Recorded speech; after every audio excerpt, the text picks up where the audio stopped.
Economics हम लोग इस वीडियो में पढ़ेंगे।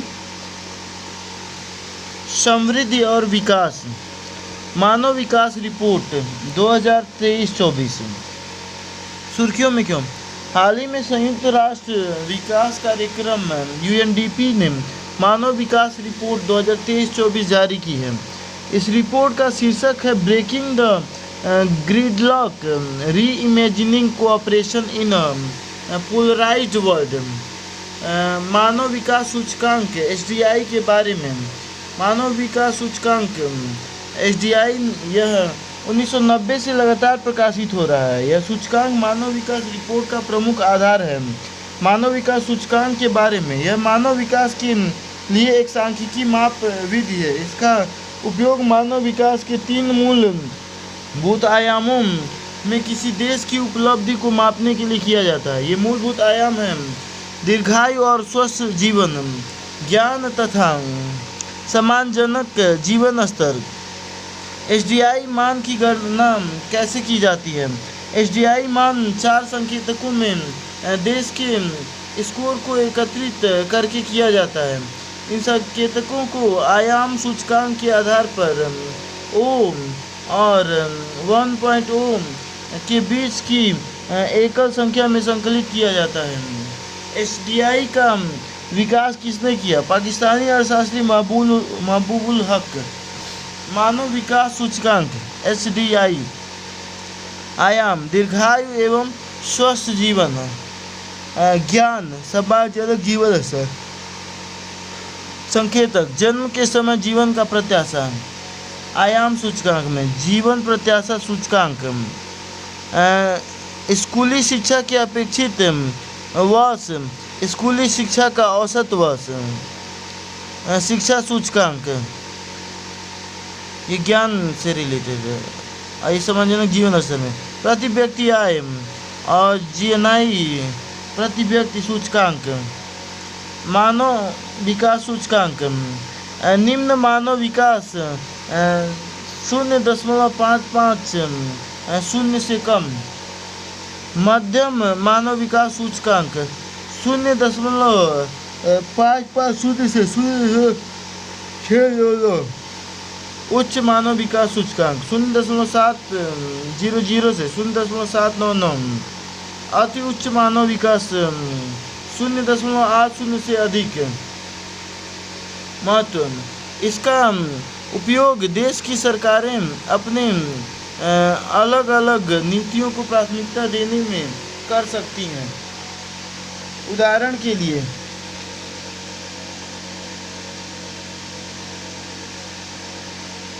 के लिए यदि दो देशों के प्रति व्यक्ति सकल राष्ट्रीय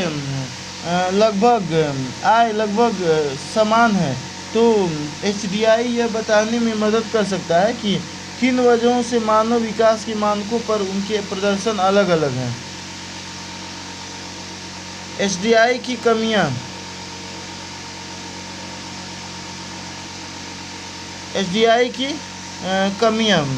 HDI मानव विकास सूचकांक HDI मानव विकास के केवल कुछ पहलुओं के बारे में ही बताता है। यह असमानता, गरीबी, मानव सुरक्षा, सशक्तिकरण और जैसे विषयों को शामिल नहीं करता है। HDR 2023-24 में भारत की स्थिति। भारत की HDI रैंकिंग में सुधार हुआ है।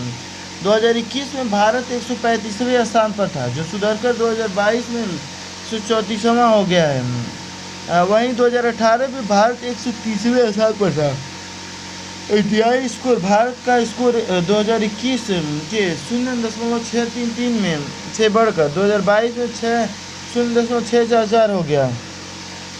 जन्म के समय जीवन प्रत्याशा 2021 के 67.2 वर्ष से बढ़कर 2022 में 67.7 वर्ष हो गई।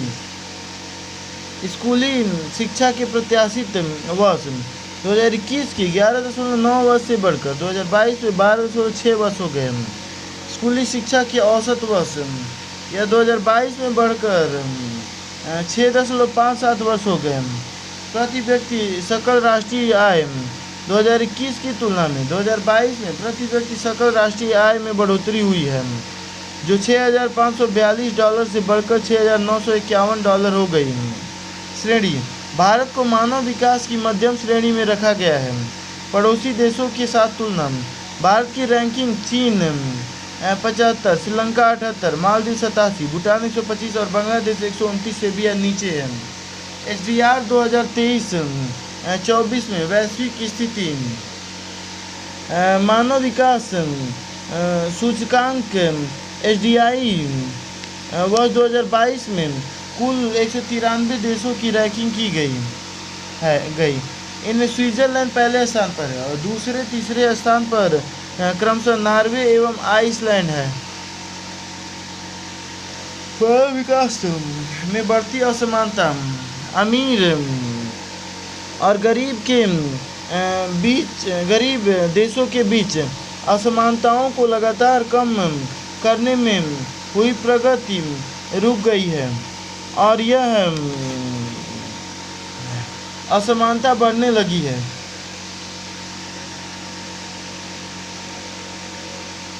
लोकतांत्रिक विरोधाभास की प्रवृत्ति में वृद्धि: इस विरोधाभास के साथ साथ शक्तिहीनता की भावना और सरकारी निर्णयों में भागीदारी की कमी से राजनीतिक ध्रुवीकरण और अंतर्मुखी नीतियों को बढ़ावा मिला है। लोकतांत्रिक विरोधाभास का अर्थ है कि देश की आबादी लोकतंत्र के बारे में सकारात्मक विचार रखती है, लेकिन लोकतंत्र को कमजोर करने वाले नेताओं का समर्थन करती है। मानव विकास का मापन करने वाले अन्य प्रमुख सूचकांक: लैंगिक असमानता सूचकांक GII 3 प्रमुख आयामों के आधार पर लैंगिक असमानता का मापन करता है। ये आयाम है जनन, स्वास्थ्य, सशक्तिकरण और श्रम बाजार। भारत का प्रदर्शन: 2022 में भारत की रैंकिंग में सुधार हुआ है। भारत 2022 में 108वें स्थान पर पहुंच गया, जबकि 2021 में 122वें स्थान पर था। बहुआयामी गरीबी सूचकांक MPI विकासशील देशों में स्वास्थ्य, शिक्षा और जीवन स्तर में लोगों के विविध अभावों को मापता है। 2021 में भारत में 230 मिलियन से अधिक लोग बहुआयामी गरीबी से जूझ रहे थे। लैंगिक विकास सूचकांक लैंगिक आधार पर HDI में असमानताओं को मापता है। भारत में महिलाओं और पुरुषों के बीच HDI संबंधी उपलब्धियों में समानता का स्तर कम है। HDI उपलब्धियों के मामले में पुरुष महिलाओं से 10% बेहतर स्थिति में है।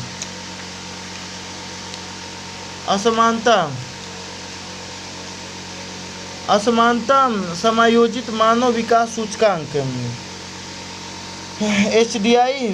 ISDI में असमानता से संबंधित 2 मापन शामिल हैं। ISDI और असमानता के कारण HDI में समग्र हानि। IDHI में भारत की रैंकिंग 140वीं है। रैंकिंग में 6 स्थानों की गिरावट दर्ज की गई है। भारत 127वें स्थान पर है। ग्रहीय दबाव समायोजित मानव विकास सूचकांक यह एंथ्रोपोसीन युग मानव जनित गतिविधियों में पृथ्वी पर दबाव को HDI के साथ समायोजित करता है। ऐसे 2 पीढ़ियों के बीच असमानता से जुड़ी चिंताओं को शामिल करने के लिए किया जाता है। भारत 127वें स्थान पर है। भारत के PHDI और HDI स्कोर में 3% का अंतर है। संयुक्त राष्ट्र विकास कार्यक्रम हेडक्वार्टर न्यूयॉर्क USA UNDP के बारे में यह अंतर्राष्ट्रीय विकास संबंधी संयुक्त राष्ट्र की प्रमुख एजेंसी है। UNDP 170 देशों और क्षेत्रों में गरीबी उन्मूलन तथा असमानता को कम करने के लिए काम करता है।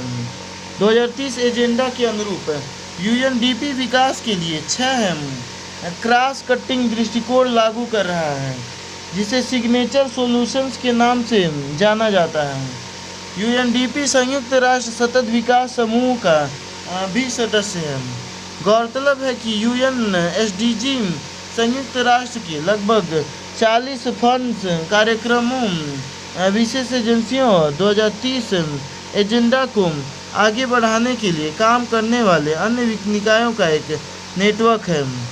उत्पत्ति। इसकी स्थापना 1966 में United Nations expanded programme of technical assistance और यूनाइटेड नेशंस स्पेशल फंड के विलय से हुई थी।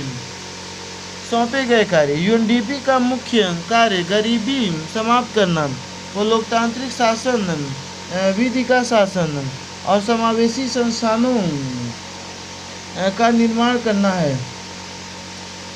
यह सकारात्मक बदलाव का समर्थन करता है तथा लोगों के जीवन को बेहतर बनाने में मदद करने के लिए देशों को ज्ञान, अनुभव एवं संसाधनों से लैस करता है।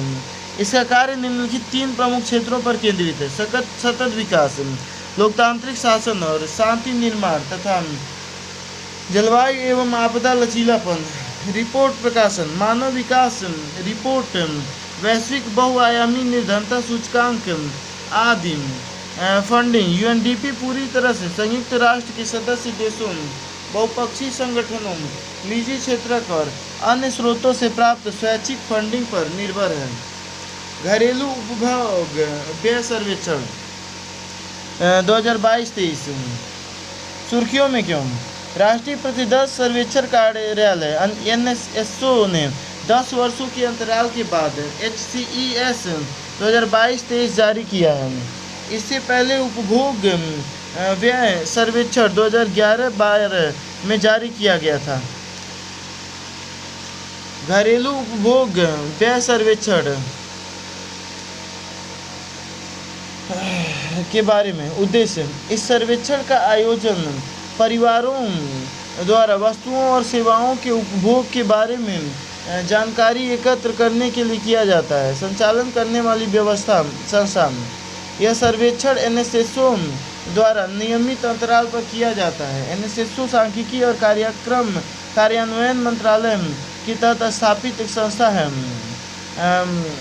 शुरुआत में 1950-51 में प्रत्येक वर्ष एनएसएसओ द्वारा HCSES का आयोजन किया जाता था। हालांकि 26वें राउंड के बाद से यह सर्वेक्षण लगभग 5 वर्षों में एक बार आयोजित किया जाने लगा। गौरतलब है कि 2017-18 के सर्वेक्षणों को सरकार ने डेटा गुणवत्ता में कमी का हवाला देते हुए खारिज किया था।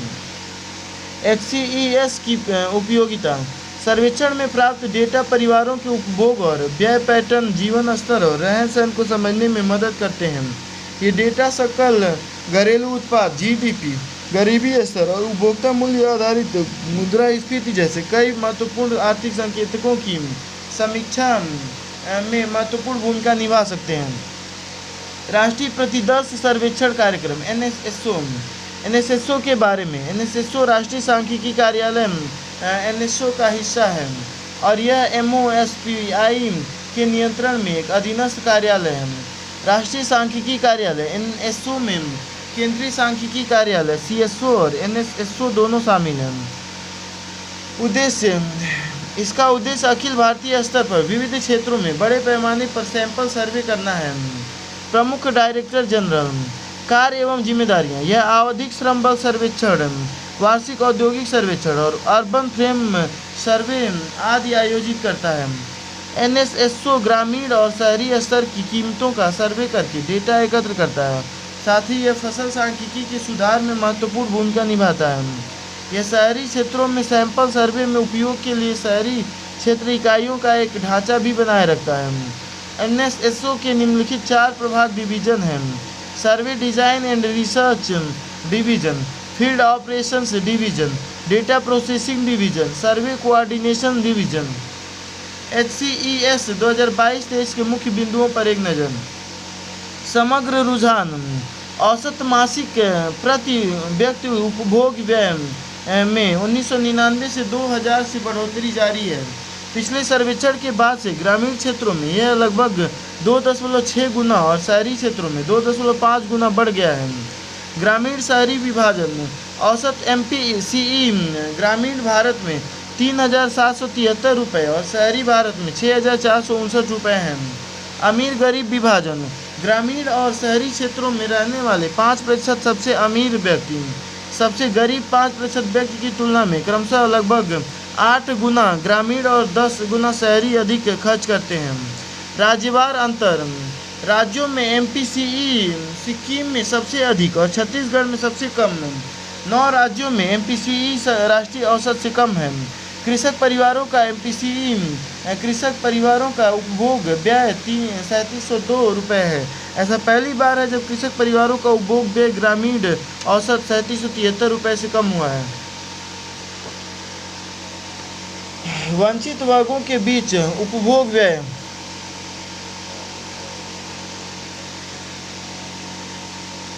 ग्रामीण क्षेत्रों में अनुसूचित जनजातियों एसटीज का एमपीसीई सबसे कम है।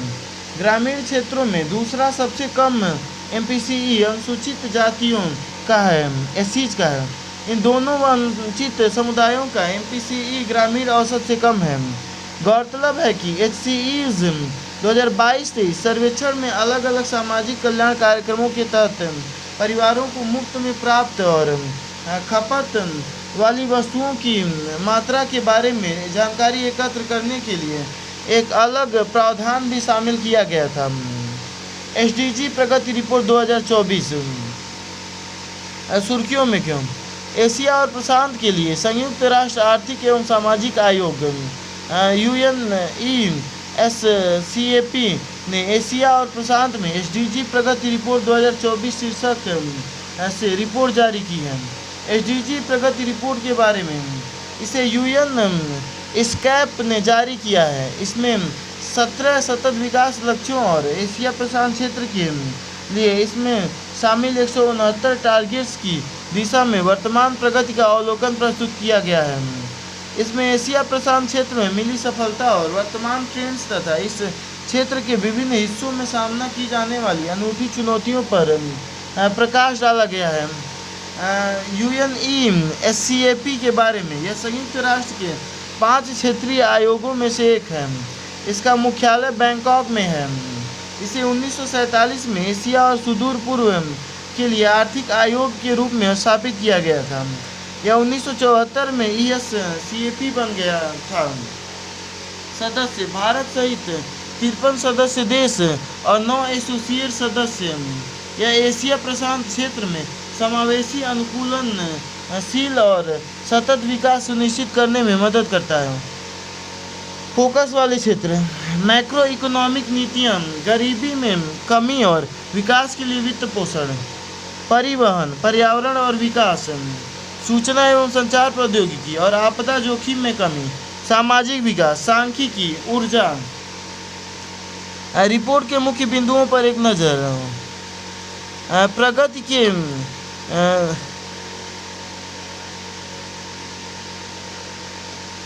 प्रगति की धीमी गति। प्रगति की मौजूदा गति से एशिया प्रशांत क्षेत्र 2062 32 साल की देरी से पहले सभी 17 एसडीजीज को प्राप्त नहीं कर पाएगा। कोविड-19 महामारी के प्रभाव से 2015 से अब तक की गई प्रगति को काफ़ी सीमा तक छीन कर दिया है। शहरीकरण, शिक्षा, आयु और आय सहित अलग अलग आयामों में असमान व अपर्याप्त प्रगति के कारण देशों में लैंगिक असमानता और शहरी ग्रामीण विकास संबंधी अंतर बना हुआ है। डेटा की कमी। 231 एसडीजी संकेतकों में से केवल 133 संकेतकों में प्रगति का आकलन करने के लिए पर्याप्त डेटा उपलब्ध है। एशिया प्रशांत क्षेत्र में मौजूद अन्य समस्याएं जैसे अवैध, अनुचित और गैर विनियमित मत्स्यिकी, illegal, unreported and unregulated fishing, green house gas उत्सर्जन में वृद्धि होना, जल की कमी, प्रदूषण, अभाव और अपर्याप्त स्वच्छता सेवाएं आदि। सरकारी वित्त, सरकारी प्रतिभूतियां सुर्खियों में क्यों? हाल ही में भारतीय रिजर्व बैंक ने आरबीआई सरकारी प्रतिभूति ऋण दिशा निर्देश 2023 जारी किए। इसके जरिए सरकारी प्रतिभूतियों को उधार देने और उधार लेने की अनुमति दी गई है। सरकारी प्रतिभूति ऋण के बारे में जीएसएल लेन देन के तहत केंद्र सरकार द्वारा जारी सरकारी प्रतिभूतियों को उधार दिया जा सकता है। हालांकि इनमें ट्रेजरी बिल्स शामिल नहीं हैं। जीएसएल लेन देन के तहत ट्रेजरी बिल्स सहित केंद्र सरकार द्वारा जारी प्रतिभूतियों और राज्य सरकार के बॉन्ड्स को जमानत के रूप में रखा जा सकता है। जीएसएल के लाभ ये सरकारी प्रतिभूति बाजार के स्थायित्व और तरलता में वृद्धि करेगा और इससे कुशल मुख्य निर्धारण में सहायता मिलेगी। यह निवेशकों को निष्क्रिय प्रतिभूतियों का उपयोग करने और पोर्टफोलियो रिटर्न बढ़ाने का अवसर प्रदान करेगा। इससे प्रतिभूति ऋण बाजार में व्यापक भागीदारी की सुविधा प्रदान की जा सकेगी। यह बीमा कंपनियों के जरिए सरकारी बॉन्ड्स की मांग बढ़ाने में मदद करेगा। सरकारी प्रतिभूतियों के बारे में परिभाषा। G-SEC केंद्र या राज्य सरकारों द्वारा जारी एक व्यापार योग्य इंस्ट्रूमेंट या उत्पाद है। यह एक प्रकार से सरकार पर ऋण चुकाने का दायित्व जैसा है, क्योंकि सरकार प्रतिभूति जारी करके बाजार से उधार के रूप में फंड जुटाती है। इसे उसे वापस चुकाना भी होता है। सरकारी प्रतिभूतियों में व्यवहारिक रूप से डिफ़ॉल्ट होने का कोई जोखिम नहीं होता है, इसलिए इन्हें risk free gilt edge instrument कहा जाता है। ट्रेजरी बिल्स इन्हें अल्पावधि वाली G-SEC कहा जाता है। इन्हें आमतौर पर 1 वर्ष से कम 91 दिन, 182 दिन या 364 दिन की परिपक्वता अवधि में भुनाया जा सकता है। ट्रेजरी बिल शून्य कूपन प्रतिभूतियाँ होती हैं, अर्थात इन पर कोई ब्याज नहीं दिया जाता है। दरअसल इन्हें अंकित मूल्य पर कुछ छूट देकर जारी किया जाता है। परिपक्वता अवधि पूरी होने पर अंकित मूल्य का भुगतान कर दिया जाता है। दिनांकित सरकारी प्रतिभूतियाँ इन्हें सरकारी बॉन्ड या दिनांकित प्रतिभूतियाँ कहा जाता है। इनकी परिपक्वता अवधि 1 वर्ष या अधिक 5 वर्ष से 40 वर्ष के बीच होती है। जारीकर्ता भारत में केंद्र सरकार ट्रेजरी बिल और बॉन्ड या दिनांकित प्रतिभूतियाँ दोनों जारी करती हैं। वहीं राज्य सरकारें केवल बॉन्ड या दिनांकित प्रतिभूतियाँ जारी करती हैं, जिन्हें राज्य विकास ऋण कहा जाता है। सरकारी प्रतिभूतियों के लाभ G-SEC के लाभ ऐसी प्रतिभूतियों को कम जोखिम वाला निवेश माना जाता है, क्योंकि इनके पीछे सरकार का समर्थन रहता है। ब्याज दर निश्चित होने के कारण ये आय के सतत स्रोत होते हैं। राज्य विकास ऋण और ऋण SDLS और विशेष प्रतिभूतियाँ IL बॉन्ड, उदय बॉन्ड आदि जैसी प्रतिभूतियाँ आकर्षक रिटर्न प्रदान करती हैं। अलग अलग प्रकार के निवेश पोर्टफोलियो में सरकारी प्रतिभूतियों को शामिल करने से समग्र जोखिम को कम करने में मदद मिल सकती है। बाजार में इनका व्यापार करना आसान होता है, इससे निवेशक इन्हें तुरंत खरीद और बेच सकते हैं। इन्हें रेपो मार्केट में धन और उधार देने के लिए जमानत के रूप में रखा जा सकता है।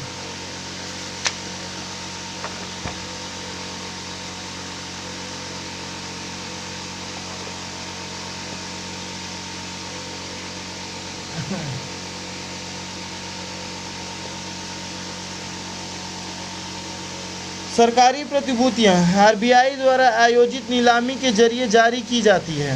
नीलामी ई-कुबेर नामक इलेक्ट्रॉनिक प्लेटफॉर्म पर आयोजित की जाती है। ई-कुबेर RBI का कोर बैंकिंग सॉल्यूशन प्लेटफॉर्म है। सरकारी प्रतिभूतियों के लिए की गई पहले G-SEC खरीद कार्यक्रम G-SAP, इसके तहत RBI बाजार से G-SEC खरीदने के लिए खुले बाजार की गतिविधियों का संचालन करता है। यह कार्यक्रम सरकारी प्रतिभूति बाजार में भागीदारों को बाजार के अत्यधिक उतार चढ़ाव से बचाने में मदद करता है। RBI रिटेल डायरेक्ट स्कीम, इससे रिटेल निवेशक RBI के G-SEC प्लेटफॉर्म की सुविधा का लाभ उठा सकते हैं, अर्थात सरकारी प्रतिभूतियों को खरीद सकते हैं। सरकारी प्रतिभूतियों की नीलामी में गैर प्रतिस्पर्धी बोली की सुविधा के लिए योजना। यह योजना सरकारी प्रतिभूतियों और राज्य विकास ऋण के लिए प्राथमिक बाजार में रिटेल निवेशकों की भागीदारी को बढ़ावा देने के लिए RBI द्वारा शुरू की गई है। राज्य सरकार की गारंटी सुर्खियों में क्यों? भारतीय रिजर्व बैंक ने ऋण के बदले राज्य सरकार की गारंटी पर गठित कार्य समूह की रिपोर्ट जारी की है। सरकारी गारंटी का महत्व सरकारी संस्थाओं द्वारा शुरू की गई परियोजनाओं या गतिविधियों की व्यवहार्यता में सुधार होता है, जिससे सामाजिक और आर्थिक लाभ भी मिलता है। सार्वजनिक क्षेत्र की कंपनियां कम ब्याज दर पर या अधिक अनुकूल शर्तों पर फंड्स जुटाने में सक्षम हो जाती हैं। द्विपक्षीय बहुपक्षीय एजेंसियों से रियायती ऋण लेते समय ऐसे मामलों में सहायता मिलती है जहां संप्रभु देश की केंद्र सरकार द्वारा गारंटी एक पूर्व शर्त होती है। राज्य सरकार द्वारा दी जाने वाली गारंटी क्या होती है? उपर्युक्त संदर्भ में गारंटी वस्तुतः ऋण वापस करने के लिए राज्य के ऊपर एक तरह का कानूनी दायित्व होता है।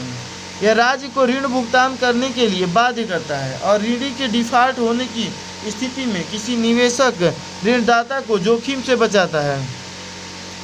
भारतीय संविधान के अनुच्छेद 292 के तहत केंद्र सरकार अपने द्वारा लिए गए उधार के लिए यह गारंटी दे सकती है कि उसे भारत की संचित निधि से चुकाया जाएगा। हालांकि यह तब संसद द्वारा निर्धारित सीमाओं के दायरे में होता है।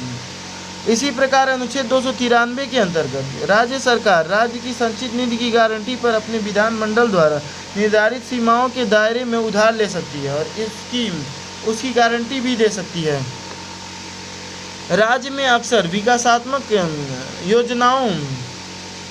परियोजनाओं की फंडिंग के लिए राज्य के सार्वजनिक उपक्रम, सहकारी संस्थान, शहरी स्थानीय निकाय विभिन्न बैंकों या वित्तीय संस्थानों से ऋण लेते हैं। कई बार इन्हीं ऋणों के एवज में राज्य सरकारें अपनी ओर से यह गारंटी देती हैं कि अगर ऋणी संस्थाएं अपना ऋण नहीं चुकाएंगी तो राज्य सरकार अपनी संचित निधि से उसे वापस लौटाएगी।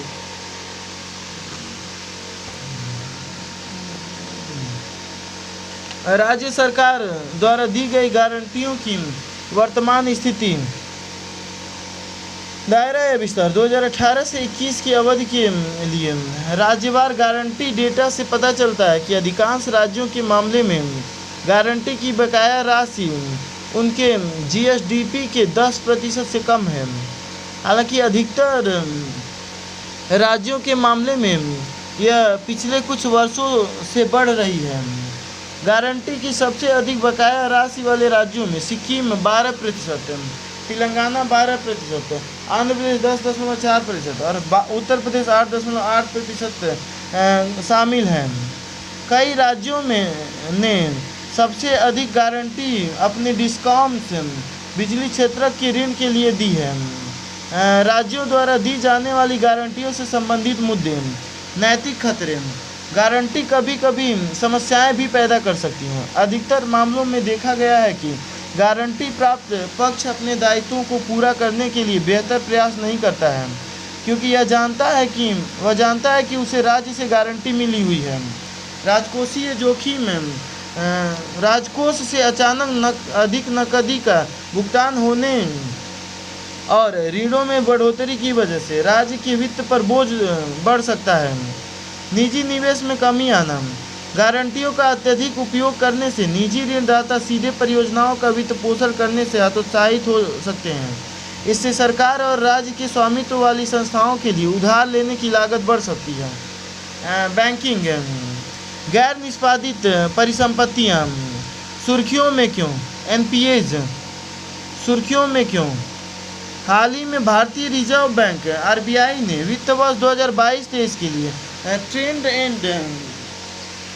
Trade and progress of banking in India शीर्षक से रिपोर्ट जारी की।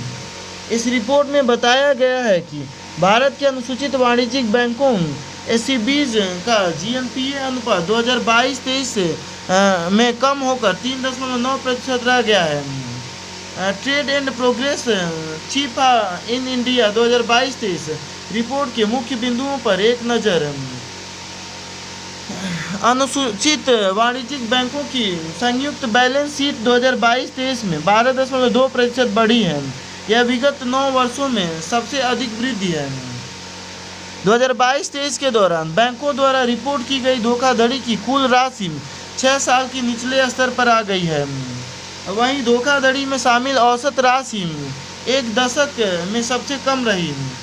अनुसूचित वाणिज्यिक बैंकों का CRAR सितंबर 2023 के अंत में 16.8% तक पहुंच गया। गैर निष्पादित परिसंपत्तियों एनपीएज के बारे में। किसी ऋण पर देय ब्याज और या मूलधन की किस्त 90 दिनों से अधिक समय तक बकाया होने पर वह एनपीए में बदल जाता है। जीएनपीए उन सभी ऋण परिसंपत्तियों का जोड़ है जिन्हें एनपीए के रूप में वर्गीकृत किया गया है।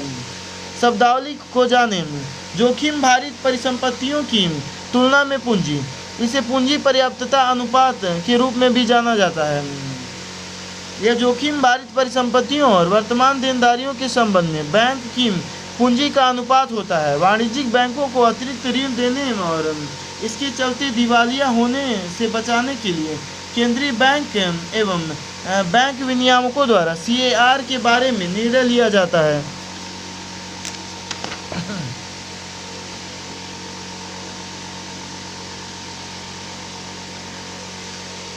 NPAs का वर्गीकरण। सब स्टैंडर्ड एसेट्स, ऐसे एसेट्स जो 12 महीने या इससे कम अवधि के लिए NPA बने रहते हैं। डाउटफुल, संदिग्ध एसेट्स, ऐसे एसेट्स जो 12 महीने से अधिक समय तक सब स्टैंडर्ड श्रेणी में बने रहते हैं।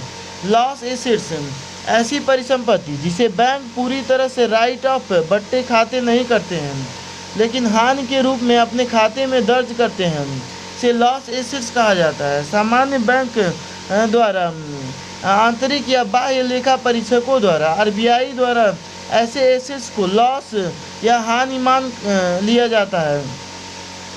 NPA के कारण ऋण देने की दोषपूर्ण प्रक्रिया, किसी व्यक्ति या संस्था के ऋण वापस चुकाने की क्षमता या उसके पुराने क्रेडिट विवरण, लोन चुकाने को अच्छी तरह से जांच किए बिना ऋण दिया जाता रहा है। इस वजह से PSBs में NPA की समस्या पैदा होती है। विलफुल डिफॉल्टर, ऐसे ऋणियों की संख्या बढ़ती जा रही है जिनके पास अपने साधन से ऋण चुकाने के लिए धन तो है लेकिन फिर भी वे ऋण नहीं चुकाना चाहते हैं तथा ऋण के पुनर्भुगतान में डिफॉल्ट करते हैं। औद्योगिक रुग्णता, कंपनी का प्रबंधन सही से नहीं करना, पर्याप्त संसाधनों की कमी और तकनीकी प्रगति की कमी तथा बदलती सरकारी नीतियाँ औद्योगिक रुग्णता का कारण बनती हैं। ऐसे उद्योगों को ऋण देने वाले बैंक ऋण की ही वसूली कर पाते हैं। उसका असर बैंकों के लाभ और नकदी पर पड़ता है। विनियामकीय मुद्दे, RBI के दिशा निर्देशों का उल्लंघन करने और PSBs द्वारा बैंकिंग संचालन में विनियामकीय दिशा निर्देशों का पालन नहीं करने से धोखाधड़ी बढ़ती है और NPA में भी वृद्धि होती है। गैर निष्पादित परिसंपत्तियों से संबंधित प्रभाव, NPA में वृद्धि की वजह से बैंक उत्पादक विकास संबंधी गतिविधियों के लिए ऋण नहीं दे पाते हैं। इससे आर्थिक गतिविधियां धीमी हो जाती हैं।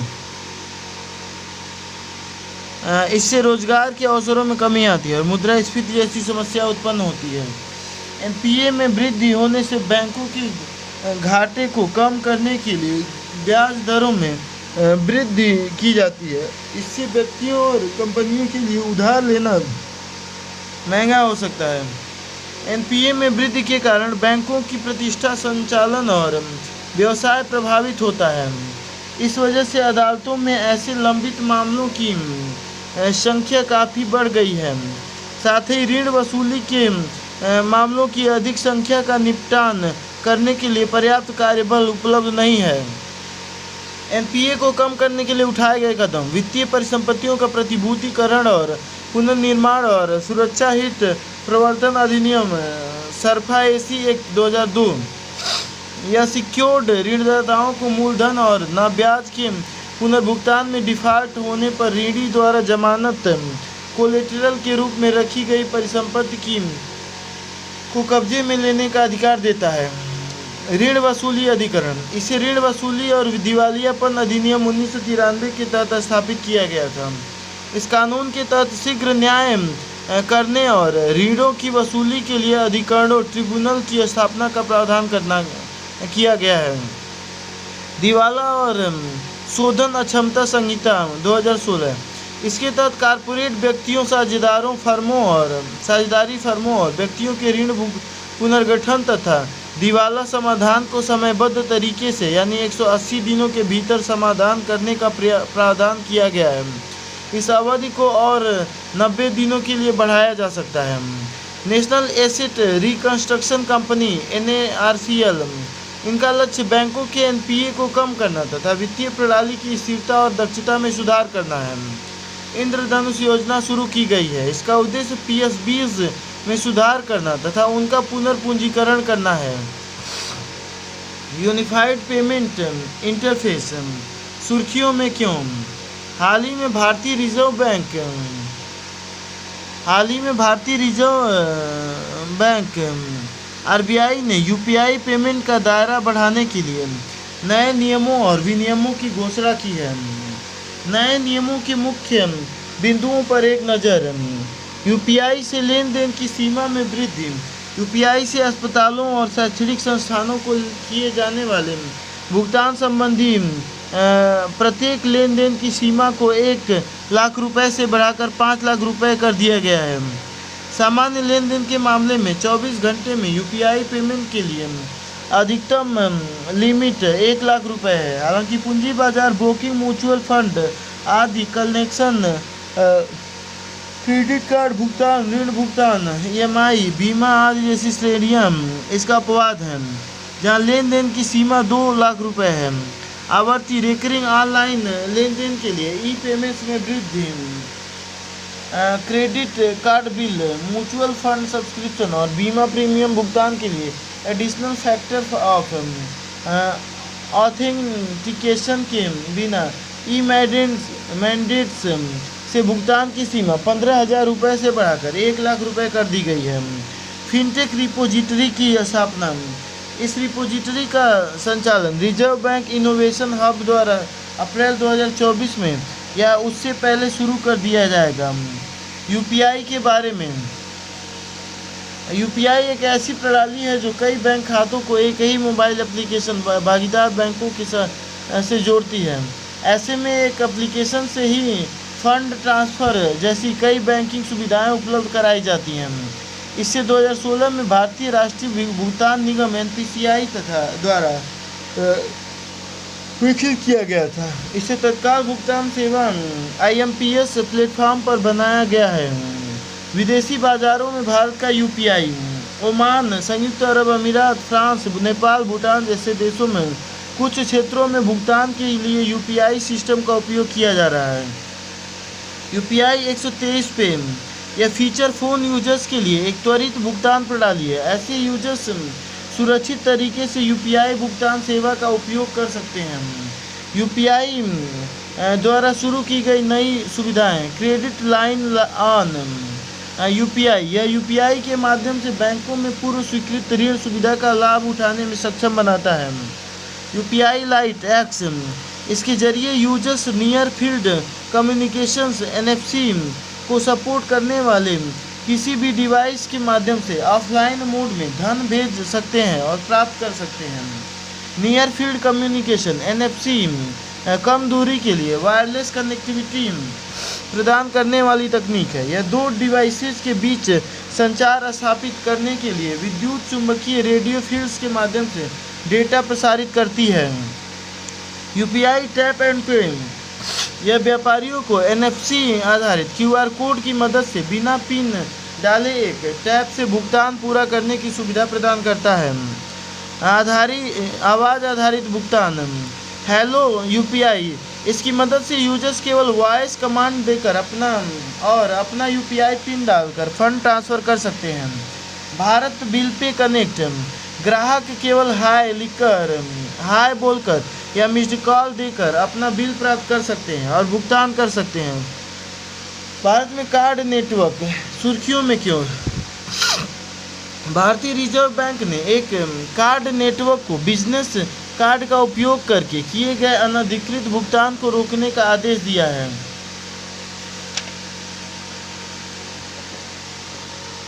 अधिकृत कार्ड नेटवर्क्स डेबिट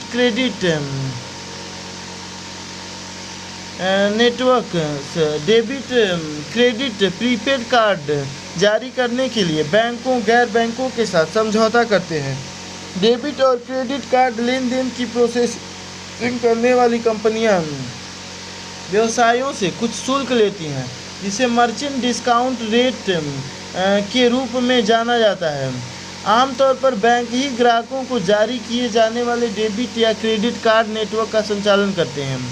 हालांकि आरबीआई ने कार्ड जारीकर्ता से 1 अक्टूबर 2023 से ग्राहकों को कार्ड नेटवर्क्स में से किसी को चुनने का विकल्प प्रदान करने के लिए कहा है।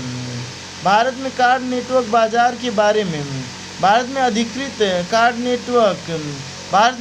अधिकृत कार्ड नेटवर्क्स की संख्या 5 है।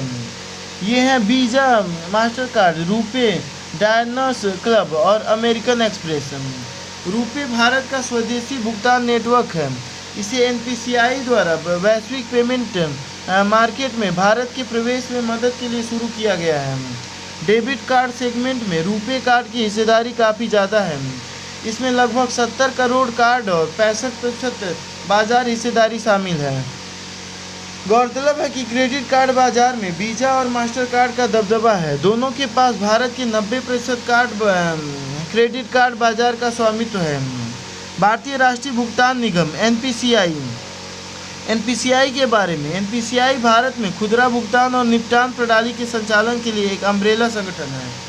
उत्पत्ति: यह भुगतान और निपटान प्रणाली अधिनियम 2007 के तहत आरबीआई और भारतीय बैंक संघ की एक पहल है। संरचना: यह कंपनी अधिनियम 1956 की धारा 25 अब कंपनी अधिनियम 2013 की धारा 8 के तहत नॉट फॉर प्रॉफिट गैर लाभकारी कंपनी के रूप में पंजीकृत है। एनपीसीआई द्वारा शुरू अन्य पहलें: वित्तीय सेवाएं, तत्काल भुगतान सेवाएं, IMPS, National Automated Clearing House, Aadhaar सक्षम भुगतान प्रणाली, एकीकृत भुगतान इंटरफेस यूपीआई आदि। भारत में कार्ड नेटवर्क इकोसिस्टम का विनियमन: प्राथमिक विनियामक के रूप में आरबीआई, भारतीय रिजर्व बैंक भुगतान और निपटान प्रणाली अधिनियम 2007 के तहत कार्ड नेटवर्क्स सहित भारत में भुगतान प्रणालियों की देखरेख और विनियमन के लिए जिम्मेदार है। इन्हें गवर्न करने के लिए कानून पीएसएस एक्ट 2007 पेमेंट सिस्टम को एक ऐसा प्रणाली के रूप में परिभाषित करता है जो भुगतान करने वाले और लाभार्थी के बीच पेमेंट लेन देन को संभव बनाती है, जिनमें क्लियरिंग, भुगतान या निपटान सेवा या ये सभी शामिल होते हैं। भुगतान प्रणाली में क्रेडिट कार्ड लेन देन, डेबिट कार्ड लेन देन, स्मार्ट कार्ड लेन देन, धन हस्तांतरण करना या इसी तरह के लेन देन का समर्थन करने वाली प्रणालियां शामिल हैं। हालांकि इस परिभाषा में स्टॉक एक्सचेंज शामिल नहीं है। भुगतान और निपटान प्रणाली अधिनियम 2007 पीएसएस अधिनियम 2007 लागू होने का वर्ष: यह अधिनियम 12 अगस्त 2008 में लागू हुआ था। उद्देश्य: यह अधिनियम भारत में भुगतान प्रणालियों के विनियमन और पर्यवेक्षण का प्रावधान करता है। साथ ही यह भारतीय रिजर्व बैंक को इससे संबंधित सभी मामलों के विनियमन के लिए अधिकृत करता है। पीएसएस अधिनियम 2007 के तहत बनाए गए विनियम: इसके तहत 2 विनियम बनाए गए हैं: भुगतान और निपटान प्रणाली विनियमन 2008 तथा भुगतान और निपटान प्रणाली विनियमन 2008 के विनियमन और पर्यवेक्षण लिए बोर्ड। अन्य मुख्य प्रावधान: भारतीय रिजर्व बैंक के अलावा कोई भी भुगतान प्रणाली का संचालन या उसकी शुरुआत नहीं कर सकता है जब तक कि उसे रिजर्व बैंक द्वारा अधिकृत न किया जाए। यह अधिनियम विदेशी संस्थाओं को भारत में भुगतान प्रणाली के संचालन से प्रतिबंधित नहीं करता है। साथ ही यह विदेशी संस्थाओं और घरेलू संस्थाओं के बीच भेदभाव भी नहीं करता है। भारत में बीमा परिदृश्य: सुर्खियों में क्यों? राष्ट्रीय बीमा अकादमी ने भारतीय बीमा परिदृश्य पर एक रिपोर्ट जारी की है। रिपोर्ट के मुख्य बिंदुओं पर एक नज़र: स्वास्थ्य बीमा सुरक्षा अंतराल एचपीजी। स्वास्थ्य बीमा सुरक्षा कवरेज में 73% का अंतराल मौजूद है। इसका अर्थ है कि लगभग 40 करोड़ लोगों यानी देश की कुल 31% आबादी को स्वास्थ्य बीमा का कवरेज प्राप्त नहीं है। बीमा उत्पादों के उपभोक्ताओं की स्वास्थ्य देखभाल संबंधी आवश्यकताओं को पूरा करने की लागत तथा उन लागतों को पूरा करने के लिए उपलब्ध संसाधनों के बीच के अंतर को एचपीजी कहा जाता है। बीमा सुरक्षा अंतराल: देश भर में 26 से 35 वर्ष आयु वर्ग के समूहों में जीवन बीमा सुरक्षा अंतराल आईपीजी 87% और मृत्यु बीमा सुरक्षा अंतराल 90% से अधिक है। आईपीजी किसी देश में आवश्यक कवरेज और वास्तविक बीमा कवरेज के बीच का अंतर है। दूसरे शब्दों में यह उस नुकसान व्यय को बताता है जो बीमा कवरेज में शामिल नहीं है। एमपीजी वास्तव में परिवार के अर्जक सदस्य को आकस्मिक मृत्यु की दशा में उस परिवार की भविष्य की जरूरत और मृत्यु पर मिलने वाली बीमा कवर की राशि के बीच का अंतर होता है। प्राकृतिक आपदा बीमा लगभग 95% आबादी के पास प्राकृतिक आपदा से सुरक्षा का बीमा कवरेज नहीं है। पेंशन और एन्युटी कवरेज केवल 24% कर्मी ही कर्मचारी सेवानिवृत्ति योजनाओं में पंजीकृत हैं। फसल बीमा कवरेज प्राप्त किसानों की संख्या 6.1 करोड़ से घटकर 2023 में 5.2 करोड़ रह गई है। भारत में बीमा क्षेत्र कुल प्रीमियम राशि के आधार पर भारत 2021 में वैश्विक बीमा बाजार में 10वें स्थान पर था। आर्थिक सर्वेक्षण 2022-23 के अनुसार बीमा पैठ 2001-2 में 2.71% थी। यह 2021-22 में बढ़कर 4.2% हो गई। बीमा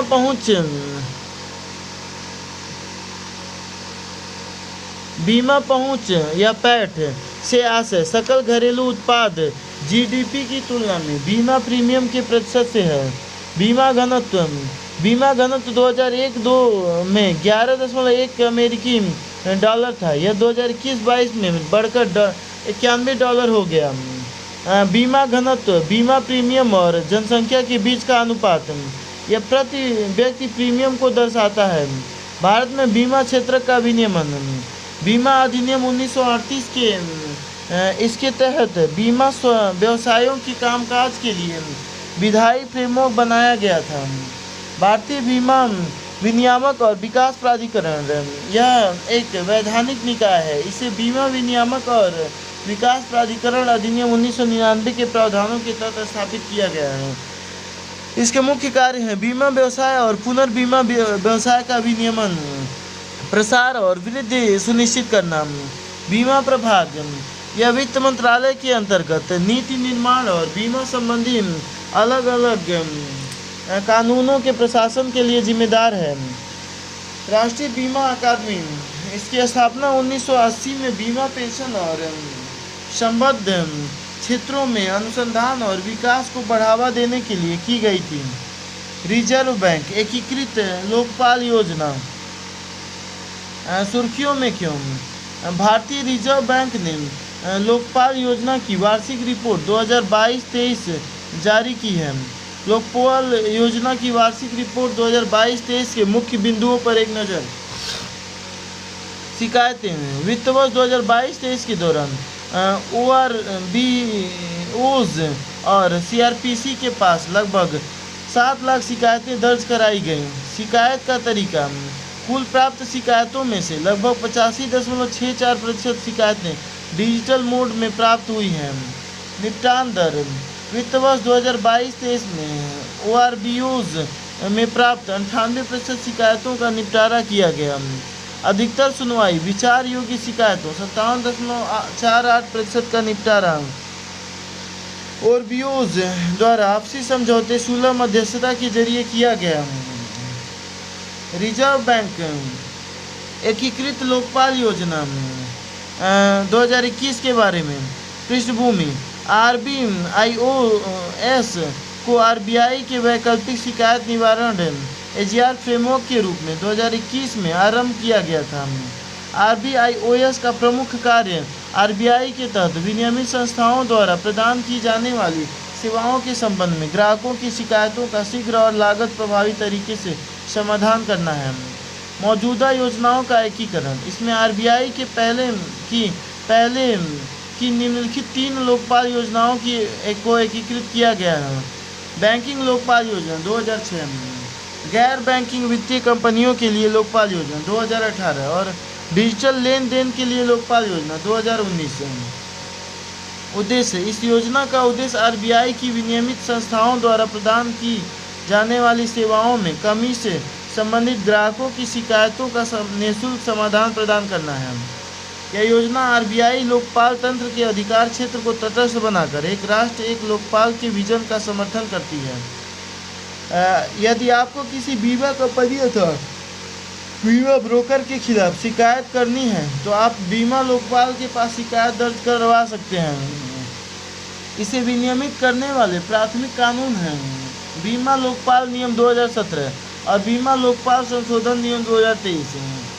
इसके अलावा पीएफ आरडीए सब्सक्राइबर के शिकायत का निवारण विनियम 2015 के तहत पेंशन से जुड़ी सेवाओं की शिकायतों के निवारण हेतु एक लोकपाल का प्रावधान किया गया है।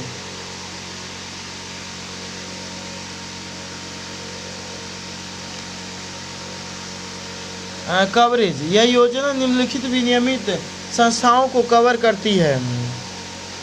सभी वाणिज्यिक बैंक, क्षेत्रीय ग्रामीण बैंक, अनुसूचित प्राथमिक बैंक, प्राथमिक शहरी सहकारी बैंक तथा 50 करोड़ रुपए और उससे अधिक के जमा आकार वाले गैर अनुसूचित प्राथमिक शहरी सहकारी बैंक।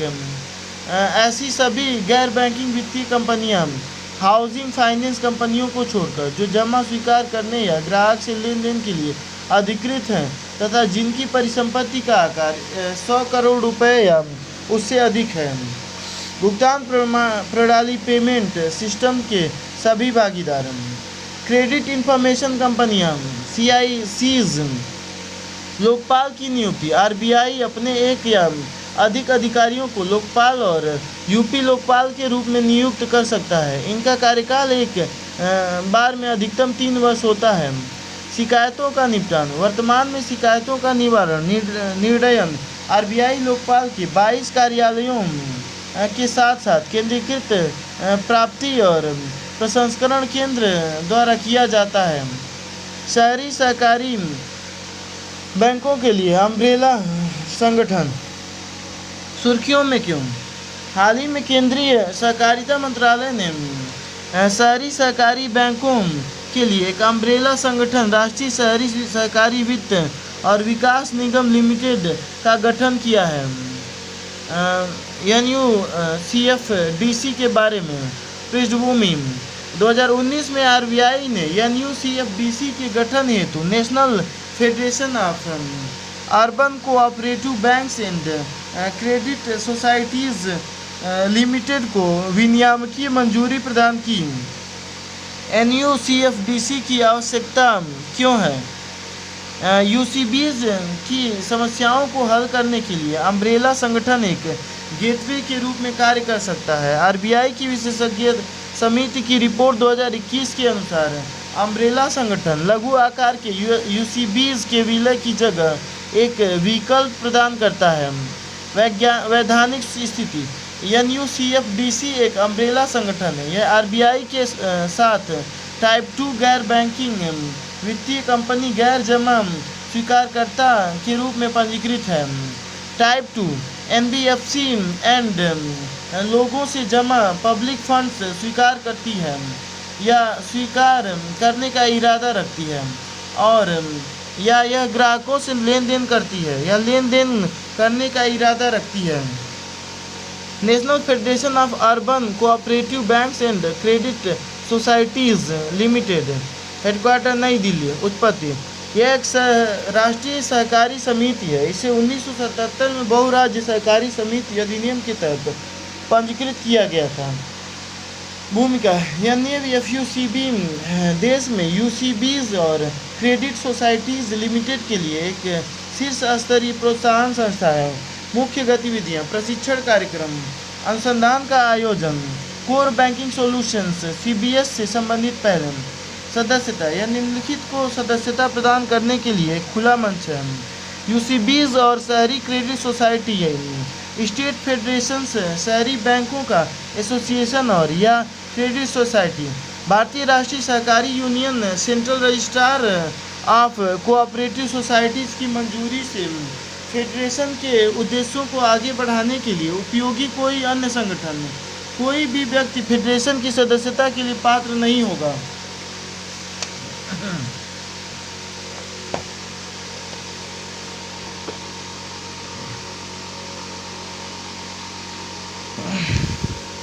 इसके विपरीत टाइप 1 NBFC एंड ND न तो लोगों से फंड्स स्वीकार करती है और न ही ऐसा इरादा रखती है, और न ही ग्राहक से लेन देन करती है या लेन देन करने का इरादा रखती है। NUCFDC को UCB क्षेत्र के लिए स्व-विनियामक संगठन के रूप में कार्य करने की अनुमति दी जाएगी।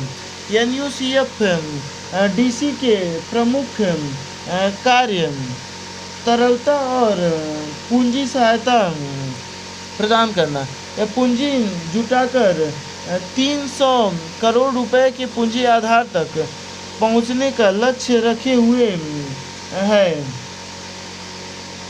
ताकि ज़रूरत पड़ने पर UCBs की सहायता की जा सके।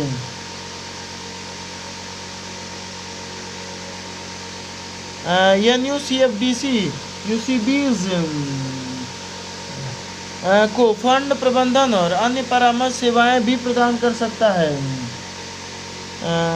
विनियामक संबंधी नियमों के पालन को आसान बनाना। यह लघु बैंकों को बैंकिंग विनियमन अधिनियम 1949 के नियमों का पालन करने हेतु तैयार करने में मदद करेगा। एक साझा वैध प्रौद्योगिकी मंच विकसित करना। NUCFDC UCBs को अपेक्षाकृत कम लागत पर अपनी सेवाओं का दायरा बढ़ाने में मदद करेगा। राष्ट्रीय अवसंरचना वित्त पोषण और विकास बैंक सुर्खियों में क्यों?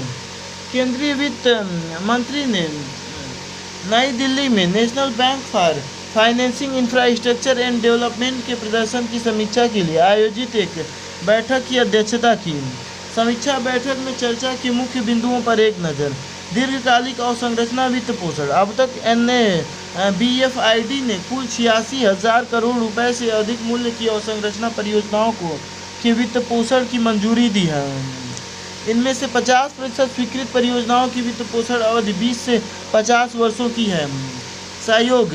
NABFID दीर्घकालिक ऋण प्रदान करने, ज्ञान साझाकरण आदि की सुविधा के लिए कई बहुपक्षीय संस्थानों के साथ सहयोग कर रहा है। सहकारी सेवाएं। NABFID ने लेन देन संबंधी सलाहकार सेवाएं प्रदान करने के लिए अंतर्राष्ट्रीय वित्त निगम IFC के साथ सहयोग किया है। NABFID के बारे में स्थापना। इसकी स्थापना 2021 में राष्ट्रीय अवसंरचना वित्त पोषण और विकास बैंक अधिनियम 2021 द्वारा की गई थी। इसका मुख्यालय मुंबई में है। विकास वित्त संस्था। इसे एक विशेषीकृत विकास वित्त संस्था के रूप में स्थापित किया गया है। इसका उद्देश्य भारत के अवसंरचना क्षेत्र को बढ़ावा देना है। उद्देश्य भारत में अवसंरचना क्षेत्र को दीर्घकालिक वित्त पोषण आवश्यकताओं को पूरा करने पर विशेष ध्यान देना। भारत में बॉन्ड्स और डेरिवेटिव्स के बाजार के विकास को मजबूत करना। देश की अर्थव्यवस्था को सतत रूप से बढ़ावा देना। अन्य 4 अखिल भारतीय वित्तीय संस्थान AIFIs। एक्जिम बैंक, राष्ट्रीय कृषि एवं ग्रामीण विकास बैंक नाबार्ड, राष्ट्रीय आवास बैंक NSB, भारतीय लघु उद्योग विकास बैंक SIDBI।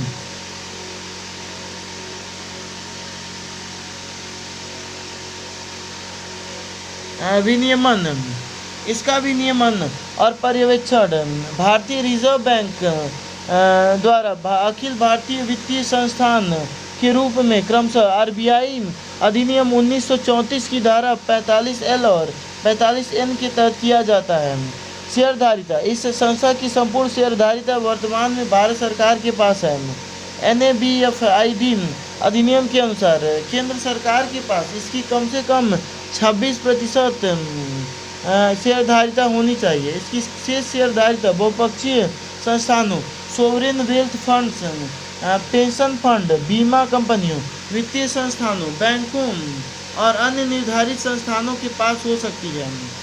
पेंशन निधि विनियामक और विकास प्राधिकरण। सुर्खियों में क्यों? PFRDA ने राष्ट्रीय पेंशन प्रणाली ट्रस्ट द्वितीय संशोधन विनियम 2023 और पेंशन फंड संशोधन विनियम 2023 को अधिसूचित किया। मुख्य संशोधनों पर एक नज़र। पेंशन फंड संशोधन विनियम 2023। साइबर सुरक्षा नीति, आउटसोर्सिंग नीति जैसे अनुपालन संबंधी प्रावधानों में वृद्धि की गई। प्रायोजक बैंक का प्रशासन कंपनी अधिनियम 2013 के अनुरूप होना चाहिए। पेंशन फंड के लिए प्रकटीकरण, डिस्क्लोजर से जुड़े प्रावधानों में वृद्धि की गई है। सेंट्रल रिकॉर्ड कीपिंग एजेंसी अंशदाताओं के हितों की रक्षा के लिए CRA धोखाधड़ी की रोकथाम और शमन नीति लागू करेगी। प्रायोजक और पेंशन फंड्स दोनों के प्रमुख अधिकारियों के लिए फिट एंड प्रॉपर मानदंड सेबी के अंतर्गत प्रचलित मानदंडों के समान किए गए हैं। राष्ट्रीय पेंशन प्रणाली ट्रस्ट द्वितीय संशोधन विनियम 2023। संशोधनों के जरिए ट्रस्टीज की नियुक्ति से संबंधित प्रावधानों को सरल बनाया गया है। PFRDA ने भारतीय ट्रस्ट अधिनियम 1882 के तहत NPS ट्रस्ट का गठन किया है। इस ट्रस्ट को NPS फंड की निगरानी और संचालन के लिए जिम्मेदार मध्यवर्ती के रूप में नामित किया है।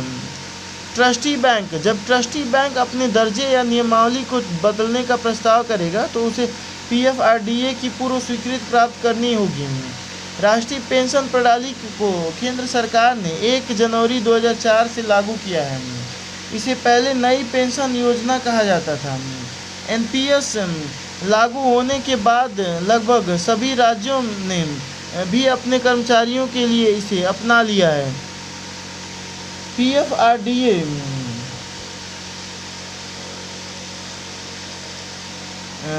के बारे में स्थापना।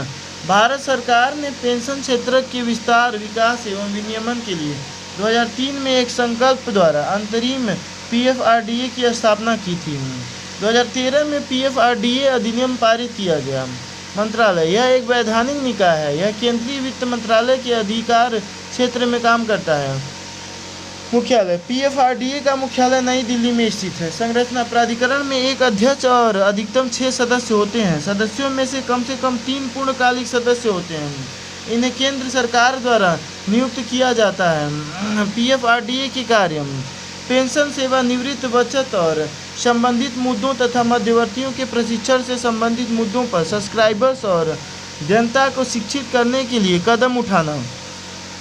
NPS तथा प्राधिकरण द्वारा समय समय पर अनुमोदित ऐसी अन्य योजनाओं के सब्सक्राइबर्स के हितों की रक्षा करना, योजनाओं को मंजूरी देना और ऐसी योजनाओं के तहत निवेश संबंधी दिशा निर्देशों के लिए मानदंड निर्धारित करना।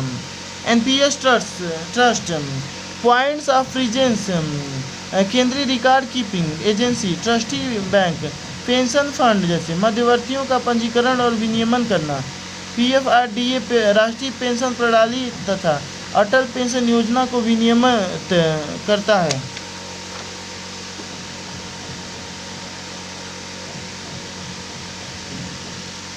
बैंकिंग क्षेत्र से संबंधित अन्य विकास क्रम: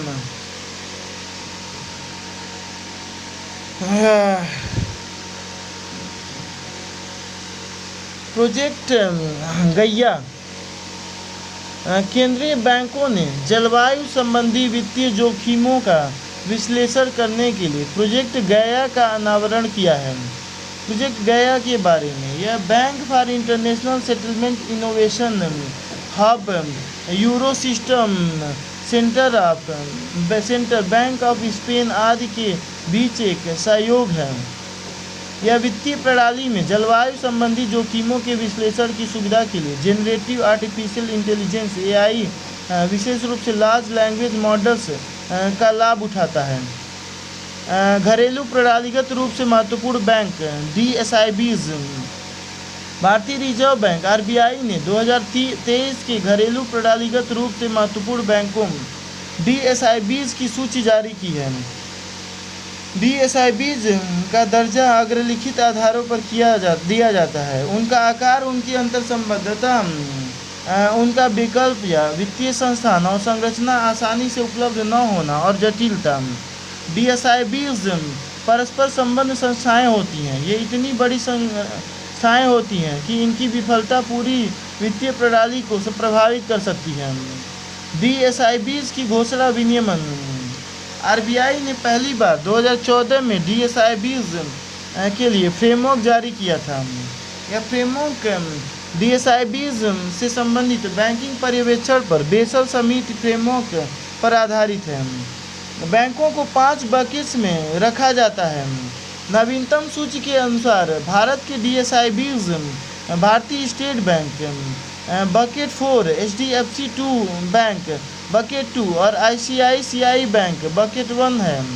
इसी प्रकार यदि किसी विदेशी बैंक की भारत में शाखा है और यदि वह वैश्विक प्रणालीगत रूप से महत्वपूर्ण बैंक GSIB है तो उसे GSIB से संबंधित नियमों के अनुरूप भारत में अतिरिक्त सीटेट 1 पूंजी अधिभार को बनाए रखना होगा।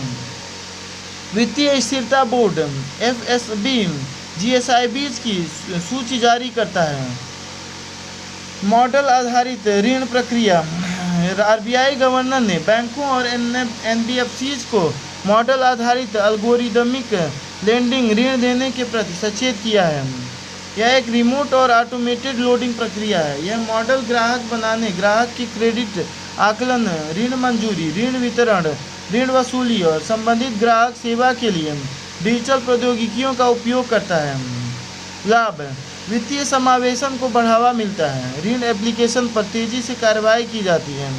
फिनटेक के साथ सहयोग को बढ़ावा मिलता है। नए ऋण उत्पादों को लॉन्च करना आसान होता है। चिंताएं: पर्याप्त सूचना उपलब्ध नहीं होने की स्थिति में सटीक विश्लेषण कठिन हो जाता है।